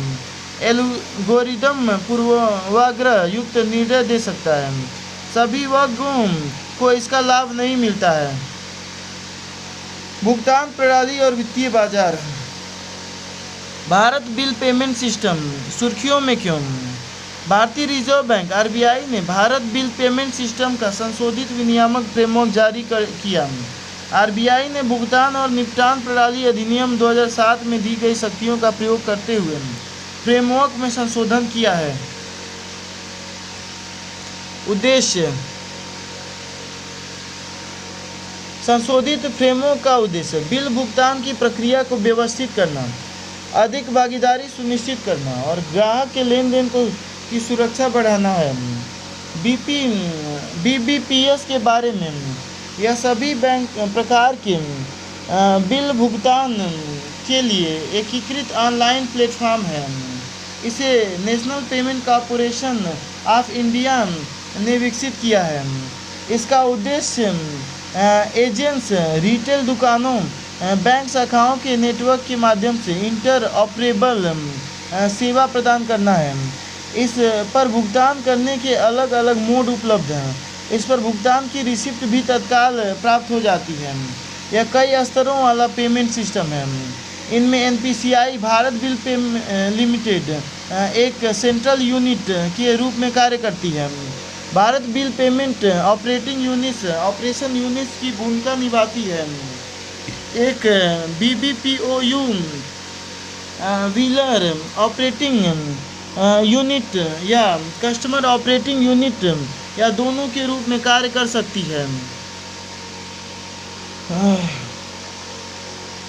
सकती है। BBPS का विनियामक फ्रेमवर्क गैर बैंकिंग पेमेंट एग्रीगेटर्स को ऑपरेटिंग यूनिट्स के रूप में बिल भुगतान प्रणाली में भाग लेने की अनुमति दी गई है। इस प्रणाली से जुड़ने वालों के लिए तकनीकी मानक भागीदारी मानदंड और इसके संचालन से संबंधित नियम एवं विनियम तय करने की जिम्मेदारी BBPCU पर होगी। कस्टमर ऑपरेटिंग यूनिट अपने ग्राहकों को डिजिटल या भौतिक इंटरफेस प्रदान करेगी। बिलर ऑपरेटिंग यूनिट बिलर्स को BBPS से जोड़ने के लिए जिम्मेदार होगी। संबंधित सुर्खियाँ: पेमेंट एग्रीगेटर्स जूसपे, जोहो और डिसेंट्रो को पेमेंट एग्रीगेटर्स लाइसेंस के लिए RBI से अनुमति मिल गई है। पेमेंट एग्रीगेटर्स ऐसी संस्थाएं हैं जो ई-कॉमर्स साइट्स और व्यापारियों को ग्राहकों से अलग अलग प्रकार के भुगतान इंस्ट्रूमेंट्स को स्वीकार करने की सुविधा देती है। इससे व्यापारियों को अपनी अलग भुगतान एकीकरण प्रणाली बनाने की आवश्यकता नहीं होती है। इस प्रक्रिया में पेमेंट एग्रीगेटर्स ग्राहकों से भुगतान प्राप्त करते हैं, एकत्र करते हैं और उन्हें व्यापारियों को हस्तांतरित करते हैं। पेमेंट एग्रीगेटर्स पेमेंट गेटवे से अलग होते हैं। ऐसा इसलिए क्योंकि पेमेंट गेटवे फंड प्रबंधन में किसी भी भागीदारी के बिना पेमेंट लेन देन को सुविधाजनक बनाने के लिए केवल तकनीकी और संरचना प्रदान करते हैं। विनिवेश सुर्खियों में क्यों? केंद्र सरकार मौजूदा वित्त वर्ष के लिए निर्धारित अपने विनिवेश लक्ष्य को प्राप्त करने में विफल हो सकती है। अब तक विनिवेश से केवल लगभग 10,000 करोड़ रुपए ही जुटाए जा सके हैं, जबकि वित्त वर्ष 2024 के लिए विनिवेश का लक्ष्य 51,000 करोड़ रुपए था। विनिवेश क्या है, क्या होता है? विनिवेश उसे कहा जाता है जब सरकार या कोई संस्था किसी कंपनी की अपनी हिस्सेदार को बेचती है। इसके लिए मुख्य रूप से 3 अलग अलग तरीके अपनाए जाते हैं। जैसे माइनॉरिटी विनिवेश, इसके तहत सरकार कंपनी में 51% या उससे अधिक की हिस्सेदारी अपने पास बनाए रखती है। मेजॉरिटी विनिवेश, इसके तहत विनिवेश के बाद भी सरकार कंपनी में पीछे होगा। विनिवेश क्यों किया जाता है? ऐसा राजकोषीय बोझ में कमी लाने के लिए किया जाता है, क्योंकि इससे प्राप्त धन का उपयोग राजकोषीय घाटे के वित्तपोषण के लिए किया जा सकता है। स्वास्थ्य और शिक्षा जैसे अन्य उत्पादक क्षेत्रों में संसाधनों का आवंटन बढ़ाने के लिए अलग अलग सार्वजनिक क्षेत्र के उपक्रमों को उनकी क्षमता से कम अपनी माइनॉरिटी हिस्सेदारी को बनाए रखती है। पूर्ण निजीकरण, इसके तहत सरकार किसी कंपनी की 100% हिस्सेदारी निजी क्षेत्र को बेच देती है। इससे सरकार का कंपनी पर कोई परिणामी नियंत्रण और स्वामित्व नहीं रह जाता है। उपयोग के चलते भी विनिवेश किया जाता है। गैर रणनीतिक क्षेत्रकों और निष्क्रिय पड़ी सार्वजनिक क्षेत्रकों की परिसंपत्तियों में सरकार की संलग्नता को समाप्त करने के लिए प्रतिस्पर्धात्मकता और बाजार अनुशासन को बढ़ावा देने के लिए दीर्घावधि से गैर आवश्यक सेवाओं को गैर राजनीतिक बनाने के लिए विनिवेश के तरीके। प्रारंभिक सार्वजनिक पेशकश, इसके तहत गैर सूचीबद्ध सीपीएससी के शेयरों की पहली बार बिक्री की जाती है। सीपीएससी ऐसी कंपनियां हैं जिनमें केंद्र सरकार की प्रत्यक्ष हिस्सेदारी 51% या उससे अधिक होती है। Follow on public offering FPO, इसके तहत किसी सूचीबद्ध सीपीएससी के नए शेयरों को जनता के समक्ष बिक्री हेतु प्रस्तुत किया जाता है। ऑफर फॉर सेल ओएफएस, इसके तहत स्टॉक एक्सचेंज द्वारा प्रदान किए गए प्लेटफॉर्म पर शेयरों की नीलामी की अनुमति दी जाती है। उल्लेखनीय है कि 2012 में सरकार द्वारा व्यापक रूप से इसका उपयोग किया जा रहा है। रणनीतिक बिक्री के तहत सरकारी शेयरधारिता के बड़े हिस्से की बिक्री की जाती है। इसमें प्रबंधन पर नियंत्रण के हस्तांतरण के साथ साथ 50% या उससे अधिक हिस्सेदारी निजी क्षेत्र को हस्तांतरित की जाती है। संस्थागत प्लेसमेंट कार्यक्रम आईपीपी, इसके तहत केवल वित्तीय संस्थान ही पेशकश में भाग ले सकते हैं। सीपीएससीज एक्सचेंज ट्रेडेड फंड, इसके तहत एकत्र ईटीएफ की पेशकश के जरिए अलग अलग क्षेत्रों से संबंधित विविध सीपीएससीज में सरकार अपनी हिस्सेदारी की एक साथ बिक्री करती है। निवेश और लोक परिसंपत्ति प्रबंधन विभाग दीपम, 1999 में भारत सरकार ने एक अलग विनिवेश विभाग की स्थापना की थी। इसे 2016 में दीपम नाम दिया गया था। मंत्रालय वित्त मंत्रालय, उद्देश्य CPSEs में कुशल वित्तीय प्रबंधन और परिचालन दक्षता सुनिश्चित करना। पूर्व CPSEs में बिक्री प्रस्ताव या निजी प्लेसमेंट या किसी अन्य मूड के माध्यम से केंद्र सरकार की इक्विटी की बिक्री से संबंधित मामला का प्रबंधन करना। CPSEs को स्टॉक एक्सचेंजों पर सूचीबद्ध करके उनमें लोगों के स्वामित्व को बढ़ावा देना। सेबी से संबंधित महत्वपूर्ण घटनाक्रम T+O निपटान। सेबी बोर्ड की 204वीं बैठक में कुछ प्रमुख प्रस्तावों को मंजूरी प्रदान की गई। सेबी ने कुछ असीमित शेयरों और ब्रोकर्स के लिए वैकल्पिक T+O निपटान का बीटा वर्जन शुरू करने की घोषणा की है। T+O निपटान फंड और प्रतिभूति लेन देन दोनों को ट्रेड यानी खरीद बिक्री के दिन ही निपटाने की अनुमति देता है। वर्तमान में भारतीय प्रतिभूति बाजार T+1 निपटान व्यवस्था को अपनाए हुए है। इसमें ट्रेड का निपटान यानी सेटलमेंट खरीद बिक्री के अगले दिन होता है। T+O निपटान के लाभ: निवेशित धन त्वरित मिल जाने से उसे फिर से शीघ्र निवेश किया जा सकता है। कारोबारी स्टॉक मार्केट के उतार चढ़ाव से तेजी से अधिक लाभ कमा सकता है। शेयरों की खरीद या बिक्री करने वाले दूसरे पक्ष को जोखिमों से बचाता है। चूँकि ट्रेड का निपटान तुरंत हो जाता है, इसलिए शेयर का कोई खरीदार या विक्रेता अगले दिन अपने दायित्व खरीद की डिलीवरी लेने या बेची गई शेयर को सौंपने पर डिफ़ॉल्ट नहीं कर सकता है।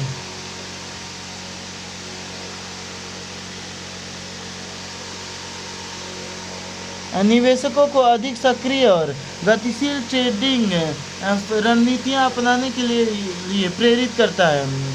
सेबी सूचकांक प्रदाता विनियम 2024। सेबी सूचकांक प्रदाता विनियम 2024। सेबी ने भारत में सूचीबद्ध प्रतिभूतियों के आधार पर महत्वपूर्ण सूचकांक का प्रबंधन करने वाले सूचकांक प्रदाताओं के लिए पंजीकरण अनिवार्य कर दिया है। सेबी ने यह कदम सूचकांक प्रदाता विनियम 2024 के माध्यम से उठाया है। सूचकांक प्रदाता का अर्थ उस व्यक्ति से है जो बेंचमार्क या किसी सूचकांक के निर्माण, संचालन और प्रशासन को नियंत्रित करता है। सूचकांक के बारे में: एक सूचकांक सूचीबद्ध प्रतिभूतियों के एक बास्केट के मूल्य में उतार चढ़ाव को मापता है। इसके लिए मानकीकृत मीट्रिक और पद्धति का उपयोग किया जाता है। Nifty 50, Nifty 50, Nifty PSU bank आदि भारतीय शेयर बाजार में कुछ महत्वपूर्ण सूचकांक हैं। प्रतिभूति अपीलीय अधिकरण SAT। प्रतिभूति अपीलीय अधिकरण SAT में पूर्ण पीठ की अनुपस्थिति से अधिकरण का कामकाज प्रभावित हो रहा है। इससे मामलों के निपटान में देरी और बाधा उत्पन्न हो रही है। प्रतिभूति अपीलीय अधिकरण SAT के बारे में: यह भारतीय प्रतिभूति और विनियम बोर्ड अधिनियम 1992 के प्रावधानों के तहत स्थापित एक वैधानिक निकाय है। यह निम्नलिखित द्वारा पारित आदेशों के खिलाफ अपीलों की सुनवाई करता है और उनका निपटान करता है। सेबी पेंशन निधि विनियामक एवं विकास प्राधिकरण। भारतीय बीमा विनियामक विकास प्राधिकरण IRDA पीठासीन अधिकारी और न्यायिक सदस्यों की नियुक्ति भारत के मुख्य न्यायाधीश या उसके द्वारा नामित व्यक्ति के परामर्श से केंद्र सरकार करती है। तकनीकी सदस्यों की नियुक्ति खोज सह चयन समिति की सिफारिश पर की जाती है। शॉर्ट सेलिंग: सुप्रीम कोर्ट ने केंद्र सरकार और सेबी को इस तथ्य की जांच करने का निर्देश दिया है कि शॉर्ट सेलिंग में हिंडनबर्ग की रिपोर्ट से निवेशकों को नुकसान हुआ है। शॉर्ट सेलिंग के तहत कोई व्यक्ति किसी कंपनी के शेयर नहीं रखने के बावजूद भी स्टॉक मार्केट में उन शेयरों को बेच सकता है। इसके तहत कोई व्यक्ति शेयर के मूल्य में गिरावट की उम्मीद में ब्रोकर से शेयर उधार लेकर उसे बेच देता है। जब उम्मीद के अनुसार उस शेयर के मूल्य में गिरावट होती है तब उसे खरीदकर ब्रोकर को वापस कर देता है। इस तरह वह लाभ कमाता है। सेबी खुदरा और संस्थागत दोनों तरह के निवेशकों को शॉर्ट सेलिंग की अनुमति देता है। हालांकि शॉर्ट सेलिंग करने वाले निवेशकों को सेटलमेंट के समय शेयरों प्रतिभूतियों को वापस करना आवश्यक होता है। हालांकि भारत में नेकेड शॉर्ट सेलिंग गैर कानूनी है। नेकेड शॉर्ट सेलिंग में ट्रेडर उन शेयरों को भी बेच देता है जिन्हें पहले से उधार नहीं लिया गया है।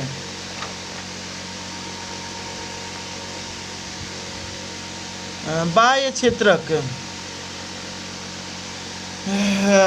विश्व व्यापार संगठन WTO विश्व व्यापार संगठन के बारे में। WTO एक अंतर्राष्ट्रीय संगठन है जिसका प्राथमिक उद्देश्य सभी सदस्य देशों के लाभ के लिए ओपन ट्रेड को सुगम बनाना है। यह राष्ट्रों के बीच व्यापार के नियमों से संबंधित एकमात्र अंतर्राष्ट्रीय संगठन है। स्थापना 1 जनवरी 1995। WTO का गठन उरुग्वे दौर 1986 से 1994 की वार्ताओं से। मुख्यालय जिनेवा स्विट्जरलैंड।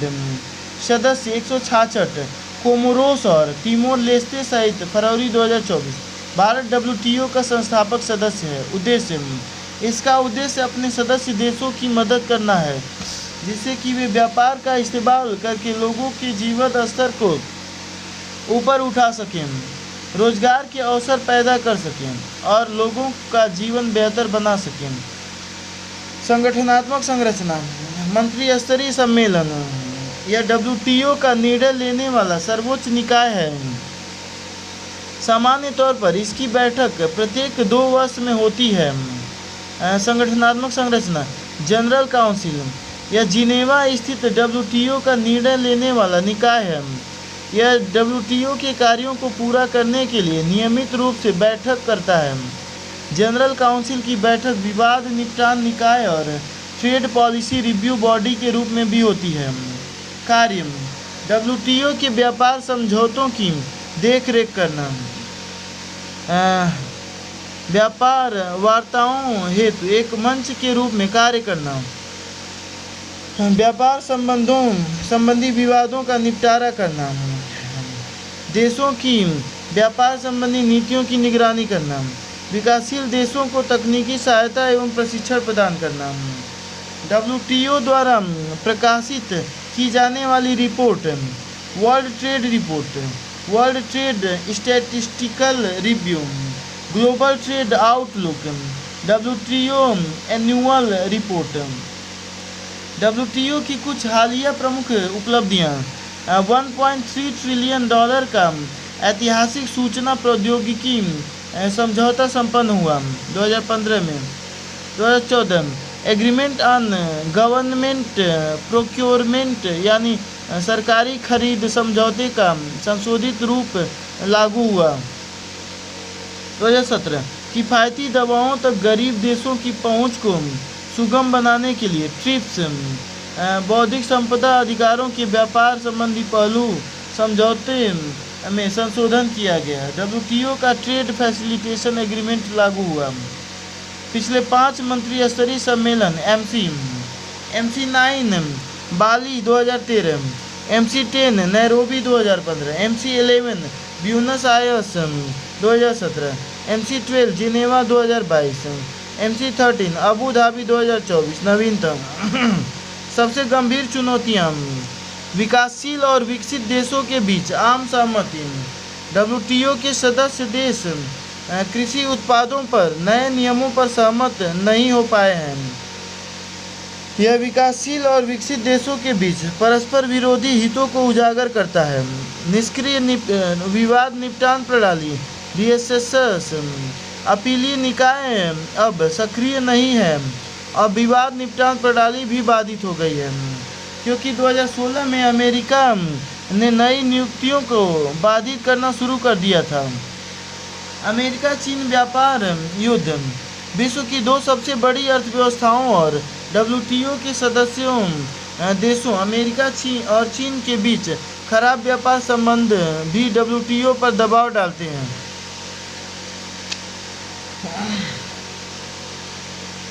कृषि, खाद्य एवं खाद्य सुरक्षा। सुर्खियों में क्यों? हाल ही में विश्व व्यापार संगठन WTO का 13वां मंत्री स्तरीय सम्मेलन संयुक्त अरब अमीरात के आबू धाबी में संपन्न हुआ। इस सम्मेलन में पब्लिक स्टॉक होल्डिंग से जुड़े मुद्दे का कोई अस्थायी समाधान नहीं निकल पाया। गौरतलब है कि भारत इस मुद्दे के अस्थायी समाधान की मांग करता रहा है। पब्लिक स्टॉक होल्डिंग नीति के बारे में उद्देश्य: पब्लिक स्टॉक होल्डिंग के तहत सरकार किसानों के न्यूनतम समर्थन मूल्य पर अनाज खरीदती है। भारत सरकार भी पब्लिक स्टॉक होल्डिंग के तहत MSP पर किसानों से अनाज खरीदती है, उनका भंडारण करती है तथा गरीबों को सब्सिडी आधारित मूल्य पर उचित मूल्य की दुकानों के जरिए वितरित करती है। डी मिनिसिस सीमाएं: विश्व व्यापार संगठन के मानदंडों के अनुसार किसी देश का कुल सब्सिडी बिल उस देश के फसल उत्पादन के मूल्य से विकासशील देशों के मामले में 10% और विकसित देशों के मामले में 50% से अधिक नहीं होना चाहिए। वर्तमान में इसकी गणना 1986 से 88 के संदर्भ मूल्य के आधार पर की जाती है। पब्लिक स्टॉक होल्डिंग पर देशों के बीच मतभेद: विकासशील देश भारत और कई अन्य विकासशील देश सब्सिडी की डी मिनिमिस सीमा को बढ़ाने की मांग कर रहे हैं। साथ ही वे सरकारी खरीद के लिए किसानों को दी जाने वाली मूल्य समर्थन सब्सिडी की गणना के लिए फार्मूले में बदलाव की मांग कर रहे हैं। विकसित देश: अधिकांश विकसित देशों का मानना है कि पब्लिक स्टॉक होल्डिंग की व्यवस्था बाजार को विकृत करती है। ये देश कृषि वस्तुओं के निर्यात पर किसी भी प्रकार के प्रतिबंध के खिलाफ है। पीस क्लॉज और भारत का रुख: पीस क्लॉज बाली इंडोनेशिया में आयोजित नॉर्वे मंत्री स्तरीय सम्मेलन में WTO ने खाद्य सुरक्षा को ध्यान में रखते हुए पब्लिक स्टॉक होल्डिंग के अंतरिम समाधान के रूप में पीस क्लॉज का प्रावधान किया था। पीस क्लॉज का WTO के 11वें मंत्री स्तरीय सम्मेलन तक जारी रखा जाना था। हालांकि सदस्य देशों के बीच सर्वसम्मति नहीं बन पाने के कारण इसे अभी तक जारी रखा गया है। भारत की मांग: भारत पब्लिक स्टॉक होल्डिंग की समस्या का अस्थायी समाधान चाहता है। अस्थायी समाधान के रूप में भारत ने खाद्य सब्सिडी सीमा की गणना के लिए फार्मूले में बदलाव करने जैसे उपाय सुझाए हैं। अन्य संबंधित सुर्खियां: G33 समूह ने WTO के 13वें मंत्री स्तरीय सम्मेलन से पहले कृषि व्यापार बढ़ाने का आह्वान किया है। G33 के बारे में: इस समूह में 47 देश शामिल हैं। इस कृषि क्षेत्र के मामले में फ्रेंड्स ऑफ स्पेशल प्रोडक्ट्स भी कहा जाता है। यह विकासशील देशों का एक गठबंधन है जो कृषि वस्तुओं के लिए घरेलू बाजार को सीमित तरीके से खोलने का समर्थन करता है। इसमें भारत, चीन, इंडोनेशिया आदि देश शामिल हैं।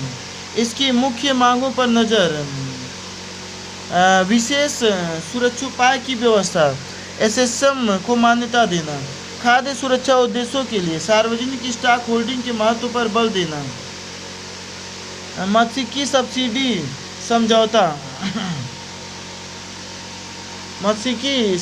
समझौता। सुर्खियों में क्यों? विश्व व्यापार संगठन का 13वां मंत्री स्तरीय सम्मेलन MC13 मत्स्यिकी सब्सिडी पर अंकुश लगाने वाले किसी अस्थायी समाधान पर पहुंचे बिना ही संपन्न हो गया। गौरतलब है कि मत्स्यिकी सब्सिडी देने से फ्लीट द्वारा क्षमता से अधिक मछली मारने यानी असंधारणीय मत्स्य ओवर कैपेसिटी तथा फिश स्टॉक की उपलब्धता और जनन क्षमता की तुलना में अधिक मत्स्य ओवर फिशिंग जैसी गतिविधियों को बढ़ावा मिलता है। मत्स्यिकी सब्सिडी पर WTO समझौता जिनेवा पैकेज: इस समझौते को 2022 में जिनेवा, स्विट्जरलैंड में आयोजित WTO के 12वें मंत्री स्तरीय सम्मेलन में जिनेवा पैकेज नाम से अपनाया गया था। उद्देश्य इसका उद्देश्य उन हानिकारक सब्सिडी पर अंकुश लगाना है जिन्हें दुनिया भर में मत्स्य स्टॉक में हुई व्यापक कमी का प्रमुख कारक माना जा रहा है। अभी तक स्वीकृति नहीं। इस समझौते के लागू होने के लिए WTO के 2/3 सदस्यों की स्वीकृति आवश्यक है। मार्च 2024 तक इसे अभी भी 39 देशों से स्वीकृति नहीं मिली थी। भारत इस समझौते का हिस्सा नहीं है। लाभ: यह समझौता निम्नलिखित रूप में समुद्री मत्स्य स्टॉक और मत्स्यिकी की संधारणीयता पर सकारात्मक प्रभाव डालेगा।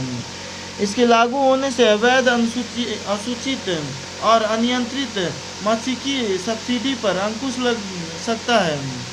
मत्स्यिकी सब्सिडी पर रोक लगाने से अत्यधिक दोहन के शिकार मत्स्य स्टॉक को बचाने में मदद मिलेगी। इससे खुले समुद्र, हाई सी में अनियंत्रित मत्स्यिकी पर दी जाने वाली सब्सिडी पर प्रतिबंध लगेगा। विशेष और विभेद व्यवहार S&D के तहत विकासशील देशों और अल्प विकसित देशों को इस समझौते के लागू होने की तारीख से नई व्यवस्था को अपनाने के लिए 2 साल का समय दिया गया है। ज़रूरत की मांगें: PPP और CBDRC। भारत का कहना है कि जिन देशों ने अतीत में भारी मत्स्यिकी सब्सिडी दी है और जो मत्स्य स्टॉक में कमी के लिए जिम्मेदार हैं, उन्हें प्रदूषक द्वारा भुगतान सिद्धांत PPP तथा सामान्य लेकिन विभेदित जिम्मेदारियों एवं संबंधित क्षमताओं के आधार पर सब्सिडी को कम करने का अधिक दायित्व अपने ऊपर लेना चाहिए। अपने जल क्षेत्र से अधिक दूर के जल क्षेत्र में मत्स्यन में शामिल देशों पर रोक: भारत ने सदस्य देशों से आग्रह किया है कि उन्हें अपने अनन्य आर्थिक क्षेत्र EEZ से बाहर अधिक दूर के जल क्षेत्र में मत्स्यन या मत्स्यिकी गतिविधियों में शामिल देशों द्वारा मत्स्यिकी पर दी जा रही सब्सिडी पर कम से कम 25 वर्षों की अवधि के लिए प्रतिबंध लगा देना चाहिए। विकासशील देशों और लघु अर्थव्यवस्थाओं को छूट: इन देशों को अपने मत्स्यिकी क्षेत्र को सब्सिडी प्रदान करने की छूट दी जानी चाहिए।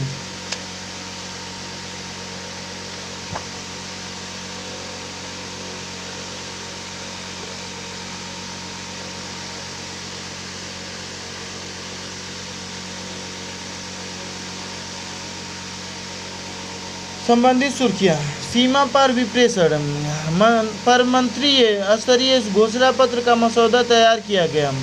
यह 4 देशों भारत, बांग्लादेश, नेपाल और श्रीलंका का एक संयुक्त घोषणा पत्र है। इसे विश्व व्यापार संगठन WTO की वित्तीय सेवाओं के व्यापार पर समिति को प्रस्तुत किया गया है। वित्तीय सेवाओं के व्यापार पर समिति CTFS के बारे में यह विश्व व्यापार संगठन WTO के तहत सेवा व्यापार परिषद CTS के अंतर्गत एक सहायक संस्था है। CTS पर सेवाओं के व्यापार पर सामान्य समझौते के संचालन के और आसान बनाने और उद्देश्यों को प्राप्त करने की जिम्मेदारी है। आर्थिक सहयोग और विकास संगठन OECD सुर्खियों में क्यों? आर्थिक सहयोग और विकास संगठन OECD ने अनौपचारिक रोजगार और कम वेतन वाले कार्यों के दुष्चक्रों की समाप्ति शीर्षक से रिपोर्ट जारी की है। रिपोर्ट के मुख्य बिंदुओं पर एक नज़र। दुनिया की अधिकांश कार्यरत आबादी अनौपचारिक क्षेत्र में काम करती है। ऐसे परिवार जिनके सभी सदस्य अनौपचारिक क्षेत्र में कार्यरत हैं, उनके बच्चों को कार्यस्थल पर अपने माता पिता से जुड़ी सुभेद्यता भी विरासत में मिलती है। रिपोर्ट में की गई नीतिगत सिफारिशें: दोहरे बोझ को कम करना, इसे कौशल विकास पहलों को शुरू करके, शिक्षा का प्रसार करके, सामाजिक सुरक्षा प्रदान करके और अनिवार्य निम्न आय वाले कार्यों को मान्यता प्रदान करके कम किया जा सकता है। औपचारिक क्षेत्र को बढ़ावा देना, ऐसा मानक औपचारीकरण नीतियों को अपनाकर तथा विनियमों को ठीक से लागू कर और व्यापक कवरेज सुनिश्चित करके किया जा सकता है। OECD आर्थिक सहयोग और विकास संगठन हेडक्वार्टर पेरिस, फ्रांस। उत्पत्ति, इसकी स्थापना 1961 में हुई थी। सदस्य 38 देश। भारत इसका सदस्य है। OECD के सदस्य देश स्वयं को लोकतंत्र और बाजार आधारित अर्थव्यवस्था को बढ़ावा देने वाले देश कहते हैं। ब्राज़ील, चीन, भारत, इंडोनेशिया और साउथ अफ्रीका OECD के प्रमुख भागीदार देश हैं। OECD देश और इसके प्रमुख भागीदार देश मिलकर विश्व व्यापार और निवेश के लगभग 80% हिस्से का प्रतिनिधित्व करते हैं। उद्देश्य, बेहतर जीवन के लिए बेहतर नीतियाँ इस संगठन का आदर्श वाक्य है। यह उन नीतियों को आकार देता है जो सभी के लिए समृद्धि, समानता, अवसर और कल्याण को बढ़ावा देती हैं।